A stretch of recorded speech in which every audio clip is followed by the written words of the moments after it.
Goodwill പാചകത്തിലേക്ക് ഏവർക്കും സ്വാഗതം.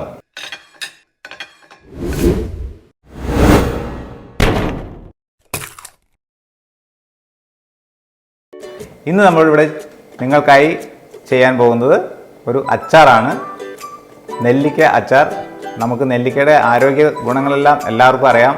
ഒരുപാട് ഔഷധ ഗുണങ്ങളുള്ളതാണ് നമ്മുടെ നെല്ലിക്ക. ഇപ്പോഴത്തെ സാഹചര്യത്തിൽ നെല്ലിക്കയ്ക്ക് വളരെ പ്രാധാന്യമുണ്ട്. വൈറ്റമിൻ സി ഏറ്റവും കൂടുതലുള്ളൊരു ഇതാണ് നെല്ലിക്ക. നെല്ലിക്കയുടെ ബാക്കി വിശേഷങ്ങൾ നമുക്ക് ഇതിന് ശേഷം പറയാവുന്നതാണ്. നമുക്ക് ഇതിൻ്റെ ചേരുവകൾ എന്തൊക്കെയാണെന്ന് നോക്കാം.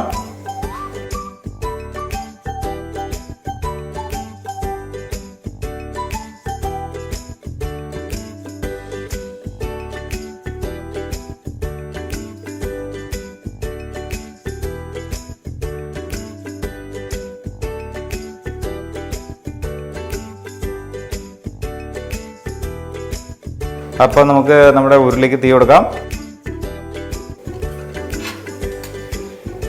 ഉരുളി ചൂടായി കഴിഞ്ഞ് നമുക്ക് ഓയിൽ ഒഴിക്കാം. ഉരുളി പതുക്കെ ചൂടായിട്ടുണ്ട്. നമ്മൾ ഇതിലേക്ക് വെളിച്ചെണ്ണയാണ് ഉപയോഗിക്കുന്നത്. എണ്ണയ്ക്ക് പകരം വെളിച്ചെണ്ണയാണ് ഉപയോഗിക്കുന്നത്. എണ്ണ ചൂടായി കഴിഞ്ഞ് നമുക്ക് കടുക്, ഉലുവ ഇതെല്ലാം ഇട്ട് കൊടുക്കണം.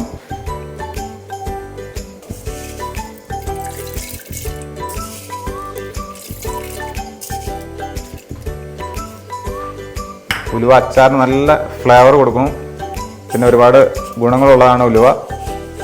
ഉലുവ പതുക്കെ ഒന്ന് കളർ മാറി തുടങ്ങുമ്പോൾ നമുക്ക് കടുക് ഇട്ട് കൊടുക്കാം. ഉലുവയുടെ കളർ പതുക്കെ മാറി തുടങ്ങിയിട്ടുണ്ട്.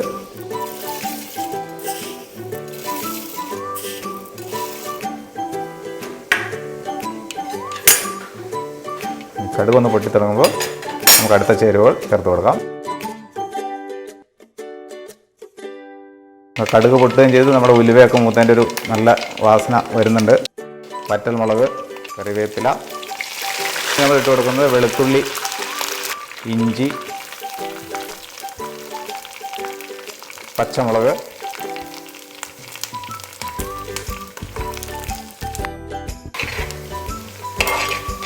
നെല്ലിക്ക നമ്മൾ പുഴുങ്ങി വെച്ചിരിക്കുകയാണ്. നെല്ലിക്ക പുഴുങ്ങുമ്പോൾ ശ്രദ്ധിക്കേണ്ട കാര്യങ്ങളൊന്ന് ഉപ്പിടണം. രണ്ട്, കൂടുതൽ വേവാതെ ശ്രദ്ധിക്കണം. കൂടുതൽ വെന്ത് കഴിഞ്ഞാൽ അച്ചാറിട്ട് കഴിഞ്ഞാൽ വേഗം അത് ഉടഞ്ഞു പോകും. അപ്പോൾ അത് കഴിക്കുമ്പോൾ ഒരു രണ്ട്, ഓവർ കുക്ക് ആവാതെ അധികം വേവാതെ നമ്മളത് എടുക്കണം. അധികം വെന്ത് കഴിഞ്ഞിട്ടുണ്ടെങ്കിൽ നമ്മൾ അച്ചാറിട്ട് കഴിയുമ്പോൾ അത് വേഗം ഉടഞ്ഞു പോകും. അങ്ങനെ ഉടഞ്ഞു പോയി കഴിഞ്ഞാൽ അച്ചാർ കൂട്ടുമ്പോൾ അതിൻ്റെതായ ഒരു രസം ഇല്ല. അതുകൊണ്ട് അധികം വേവാതെ നമുക്ക് എടുക്കണം. ഇതാ നമ്മുടെ വെളുത്തുള്ളി ഇതൊക്കെ പതുക്കെ മൂത്തു. ഇനി നമുക്ക് അടുത്ത ചേരുവകൾ ചേർത്ത് കൊടുക്കാം. നമുക്ക് പിരിയൻ മുളക് പൊടി ചേർക്കാം.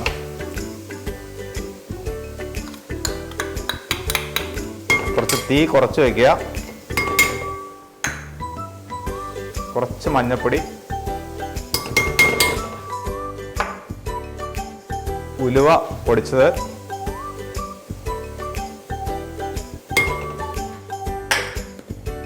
കായം,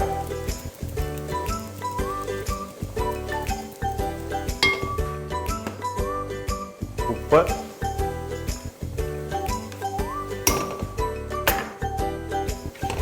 ഇനി നന്നായി ഇളക്കുക. നമ്മുടെ അച്ചാറിൻ്റെ ചേരുവകൾ ചേർത്ത് നല്ല വാസന വന്നു തുടങ്ങും. കായവും ഉലുവയും എല്ലാം ഒന്ന് മൂത്ത് വന്ന് ഇനി നമുക്കിതിലേക്ക് കുറച്ച് വിനാഗിരി ചേർക്കണം. അതിനുശേഷം നെല്ലിക്ക പുഴുങ്ങിയതും നെല്ലിക്ക പുഴുങ്ങിയ വെള്ളവും ചേർക്കാം. വിനാഗിരി,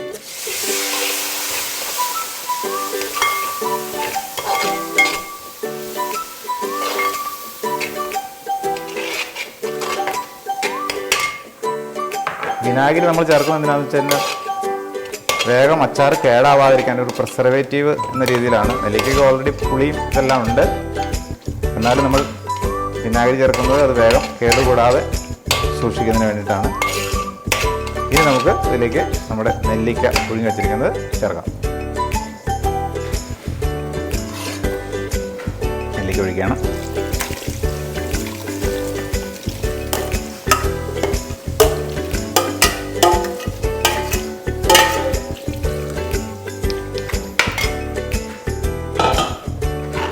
നെല്ലിക്ക ഒന്ന് തിളച്ചാൽ മതി. ഒന്ന് തിളച്ച് കഴിഞ്ഞാൽ നമുക്ക് അച്ചാർ റെഡിയാവും. നമുക്ക് വാങ്ങി വയ്ക്കാം. ഒന്ന് തിളയ്ക്കുന്നവരെ ഒന്ന് ഇളക്കി കൊടുക്കുക.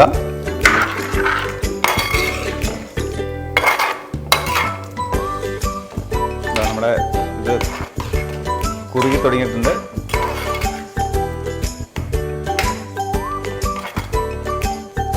നെല്ലിക്കയുടെ ഗുണങ്ങൾ എന്തൊക്കെയാണെന്ന് എല്ലാവർക്കും തന്നെ അറിയാം. എങ്കിലും ഞാൻ ഒന്ന് പറയുകയാണ്. നെല്ലിക്ക നമ്മുടെ കുട്ടികൾക്കെല്ലാം വളരെ ആരോഗ്യം നൽകുന്ന ഒന്നാണ്. അവരുടെ വിശപ്പിനെ കൂട്ടുന്നതിന് ഏറ്റവും നല്ലതാണ് നെല്ലിക്ക. ഇപ്പോഴത്തെ നമ്മുടെ ഈ സാഹചര്യത്തിൽ നമ്മുടെ ഇമ്മ്യൂണിറ്റി പവർ വർദ്ധിപ്പിക്കാനുള്ള ഏറ്റവും നല്ലൊരു ഔഷധമാണ് നെല്ലിക്ക. പിന്നെ നെല്ലിക്ക ലേഹ്യം, അതുപോലെ നെല്ലിക്ക കൊണ്ടുള്ള ബാക്കി സാധനങ്ങളെല്ലാം നമ്മുടെ മുടിക്ക് വരെ ഏറ്റവും നല്ലതാണ് നെല്ലിക്ക.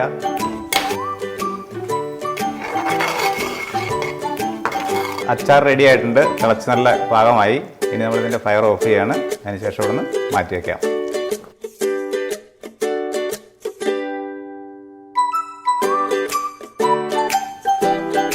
നമ്മുടെ അച്ചാർ സൂപ്പറായിട്ടുണ്ട്. വളരെ നല്ല വാസനയും ഇതുമാണ്. അപ്പോൾ നിങ്ങളെല്ലാവരും നമ്മുടെ ഈ നെല്ലിക്ക അച്ചാർ ട്രൈ ചെയ്ത് നോക്കുക, ഇതുണ്ടാക്കുക. ഇതേ റെസിപ്പിയിൽ ഫോളോ ചെയ്യുക, ലൈക്ക് ചെയ്യുക, ഷെയർ ചെയ്യുക, നമ്മുടെ ചാനൽ സബ്സ്ക്രൈബ് ചെയ്യുക. Okay, thank you.